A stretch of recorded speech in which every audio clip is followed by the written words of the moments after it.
Hello friends, welcome to channel AMBPCS। Modern history के अंतर्गत द्वितीय लेक्चर में देखते हैं मुग़ल साम्राज्य का पतन। यह टॉपिक ऐसा टॉपिक है जहाँ से प्रीवियस ईयर में इनकी 2024 में देखा जाए तो यहाँ से प्रश्न भी आया हुआ है क्रोनोलॉजी से। तो सर्वप्रथम इस टॉपिक को कवर करते हैं। इस टॉपिक को प्रारंभ करते हैं औरंगजेब से। तो सर्वप्रथम यहाँ से याद रखना होगा कि यानी कि 3 मार्च 1707 को 3 मार्च 1707 का समय था, जिस समय क्या होता है औरंगजेब की अहमदनगर में मृत्यु हो जाती है। जब अहमदनगर में इनकी मृत्यु होती है तो उस समय क्या था, इनके कुल बेटे 5 बेटे थे, जिसमें से 2 बेटे की पहले मृत्यु हो जाती है और 3 बेटे इनके जीवित थे। और जब ये 3 बेटे जीवित थे तो औरंगजेब की मृत्यु के साथ ही इनके बेटों के मध्य संघर्ष प्रारंभ होता है, क्योंकि इनका जो बड़ा बेटा जिसका नाम मुअज्जम था, मुअज्जम चाहता था कि वह शासन व्यवस्था को चलाए, आजम चाहता था वह शासन व्यवस्था को चलाए और कामबख्श चाहता था कि वह शासन व्यवस्था को चलाए। लेकिन इसीलिए क्या होता है, इन तीनों बेटों में, इनकी जो औरंगजेब के जो 3 बेटे थे, इन तीनों बेटों में आपस में युद्ध होता है। इसको याद रखिएगा और यहाँ से भी प्रश्न आ जाते हैं। तो सर्वप्रथम युद्ध होता है जजाऊ का युद्ध। जजाऊ का युद्ध कब हुआ था? 18 जून 1707 को। और यह युद्ध औरंगजेब का जो बड़ा बेटा था जिसका नाम था मुअज्जम और जो इसका दूसरा बेटा था जिसका नाम था आजम। तो यह जो जजाऊ का युद्ध हुआ था मुअज्जम आजम के मध्य हुआ था, जिसमें क्या हुआ कि मुअज्जम ने आजम को हरा दिया था, इनकी मौत के घाट उतार दिया था। इसके बाद क्या होता है कि मुअज्जम ने जो दूसरा युद्ध किया उसमें अपने दूसरे भाई को मौत के घाट उतार दिया, जिसका और द्वितीय युद्ध का क्या नाम था, तो हैदराबाद के निकट युद्ध हुआ था। यह युद्ध जो होता है वो 1709 में होता है। और इस युद्ध में क्या हुआ कि जो कामबख्श था, कामबख्श मारा जाता है। इनकी इसमें क्या हुआ, मुअज्जम विजयी हुआ। तो याद रखिएगा कि इनकी जो मुअज्जम था, मुअज्जम ने आजम को भी हरा दिया था और कामबख्श को भी हरा दिया था। इसके साथ क्या हुआ कि जब ये मुअज्जम जीत जाता है, विजयी होता है, तो मुअज्जम ही बहादुर शाह प्रथम के नाम से शासन व्यवस्था को संचालित करता है। तो याद रखिए कि जो मोहम्मद मुअज्जम था, इसे ही बहादुर शाह प्रथम के नाम से जाना गया। तो सर्वप्रथम देखते हैं इसके बारे में क्या क्या इसने कार्य किए थे। तो सर्वप्रथम इसके बारे में इसने एक उपाधि धारण की थी, शाहे बेखबर की उपाधि धारण की थी। जबकि सिडनी ओवेन का कथन था कि यह अंतिम मुग़ल सम्राट है जिसके बारे में अच्छे शब्द कहे जा सकते हैं। यह ऐसा किसने कहा था? सिडनी ओवेन ने कहा था। जबकि गुरु गोविंद सिंह के नाम से इसने मनसब भी जारी किया था और इसी के दरबार में पुर्तगाल स्त्री जुलियन का आगमन हुआ था, जिसे बीबी द फितवा कहा जाता है। तथा मुअज्जम के समय में ही, यानी कि बहादुर शाह प्रथम के समय में ही, बंदा बहादुर ने सरहिंद की विजय की थी। तथा जो औरंगजेब ने जजिया कर लगाया था उसे जो मोहम्मद मुअज्जम था इसने समाप्त कर दिया था। तो यह इम्पोर्टेंट है। इसके साथ देखते हैं आगे। इसके बाद अगला शासक बनता है जांदर शाह।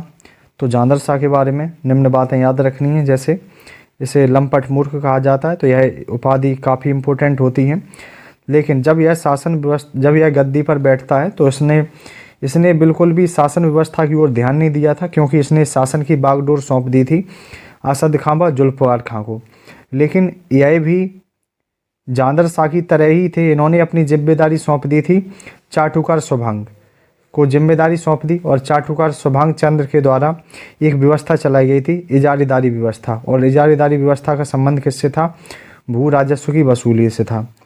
जबकि जांदर शाह के बारे में याद रखिएगा कि इसने जो जय सिंह को मिर्जा राजा की उपाधि प्रदान की थी और अजीत सिंह को महाराजा की उपाधि प्रदान की थी। तो यहाँ से भी कई बार प्रश्न आया हुआ है कि अजीत सिंह को कौन सी उपाधि दी थी और जय सिंह को कौन सी उपाधि दी। तो याद रखिएगा, जय सिंह को मिर्जा राजा और अजीत सिंह को महाराजा। इसके साथ देखते हैं अगला शासक जो आता है जिसका नाम था फर्रुखसियर। तो फर्रुखसियर के बारे में हम क्या याद रख सकते हैं? पहली बात कि फर्रुखसियर को घृणित कायर सम्राट कहा जाता है। अब जब फर्रुखसियर शासक बनता है तो यहाँ पर मुख्य बात यह थी कि जो सैयद बंधु थे, जो अब्दुल्ला खां और हुसैन अली खां थे, यह चाहते थे कि जो फर्रुखसियर है कि हमारी मर्ज़ी के अनुसार कार्य करे, यानी कि जैसा हम चाहें वैसा कार्य करे। लेकिन जो फर्रुखसियर था वह मीर जुमला, यानी कि जो मीर जुमला के अनुसार कार्य करता था, लेकिन यह मीर जुमला के अनुसार फर्रुखसियर कार्य करता था, लेकिन यह जो सैयद बंधु थे इन्हें पसंद नहीं था। इसीलिए क्या होता है कि सैयद बंधुओं ने मराठा नेता साहू के सहयोग से फर्रुखसियर की हत्या करा दी थी। तथा फर्रुखसियर के समय में क्या क्या कार्य होते हैं, तो सबसे पहली बात याद रखिएगा, बंदा बहादुर की जो मृत्यु होती है वो फर्रुखसियर के समय में होती है। तथा दक्षिण के 6 सूबों की जिम्मेदारी फर्रुखसियर ने निजामुल मुल्क को प्रदान की थी।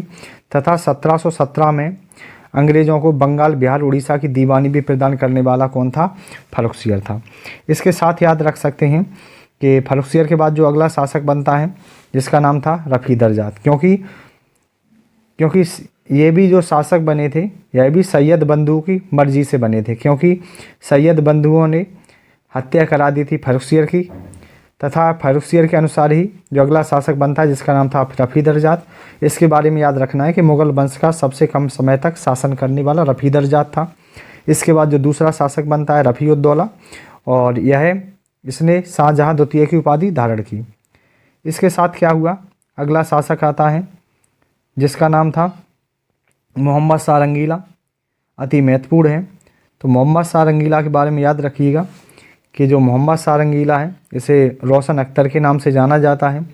इसके समय में क्या हुआ था कि इसने सैयद जो बंधु थे, सैयद बंधुओं को मौत के घाट उतरवा दिया था। पहली बात, ये काफ़ी इम्पोर्टेंट बात है। तथा इसके जब ये गद्दी पर बैठता है तो कई नए क्षेत्रों का उदय भी हुआ था।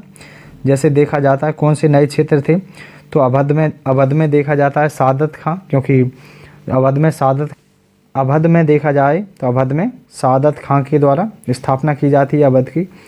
दक्कन में निजाम थे, भरतपुर मथुरा में बदन सिंह, जबकि फर्रुखाबाद में बंगस नवाब के द्वारा। इनकी हम ये कह सकते हैं इन क्षेत्रों का जो उदय हुआ था यह मोहम्मद शाह रंगीला के काल में हुआ। तथा इसके बाद देखा जाए तथा इसने और क्या कार्य किए, तो जजिया कर था। जजिया कर को अंतिम रूप से समाप्त करने वाला मोहम्मद शाह रंगीला था। तो ये भी बात याद रखिएगा कि मोहम्मद शाह रंगीला ने जजिया कर को हमेशा के लिए समाप्त कर दिया था। फूल वालों की सैर नामक उत्सव को इसने प्रारंभ किया था। 1737 में बाजीराव प्रथम 500 घुड़सवारों के साथ दिल्ली पर चढ़ाई की थी। किसके काल में? मोहम्मद शाह रंगीला के काल में। तथा इसने एक युद्ध भी किया जिसको हम करनाल के युद्ध के नाम से जानते हैं। करनाल का युद्ध जो 24 फरवरी 1739 को हुआ था। एक और कौन था, तो इनकी मोहम्मद शाह रंगीला, जबकि दूसरी ओर कौन था? फारस का शासक नादिर शाह के मध्य हुआ था। शाह रंगीला के बाद उसका बेटा गद्दी पर बैठता है जिसका नाम था अहमद शाह। अहमद शाह के बारे में याद रखिएगा कि ये अयोग्य शासक था।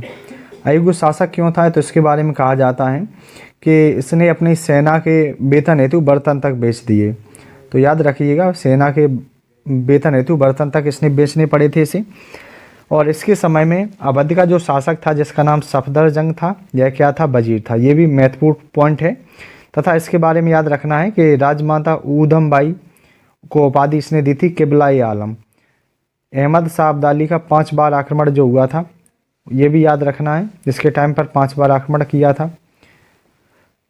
इसके बाद देखते हैं अगला शासक आलमगीर द्वितीय। आलमगीर द्वितीय के बारे में याद रखिएगा कि आलमगीर द्वितीय के समय में युद्ध हुआ था 23 जून 1757 को, प्लासी का युद्ध। इसके बाद अगला शासक बनता है शाहजहाँ तृतीय। यह क्रम मात्र याद रखना है। जबकि इसके बाद जो अगला शासक आता है इसका नाम था शाह आलम द्वितीय। शाह आलम द्वितीय के बारे में याद रखिएगा, इसका नाम था अली गौहर। बक्सर का युद्ध जो 22 अक्टूबर 1764 को होता है, इसके बाद 2 संधियाँ हुई थी, 12 अगस्त 1765 को, दूसरी संधि 16 अगस्त 1765 को। तथा पानीपत का जो तीसरा युद्ध होता है 1761 में, यह भी शाह आलम द्वितीय के समय हुआ था। तो यहाँ से जो प्रश्न बनेगा तो इस तरह से पूछ सकता है कि पूछा जा सकता है जैसे कि बक्सर के युद्ध के समय कौन सा मुग़ल शासक था, या इलाहाबाद की संधि के समय कौन सा मुग़ल शासक था। इसके साथ देखते हैं अकबर द्वितीय।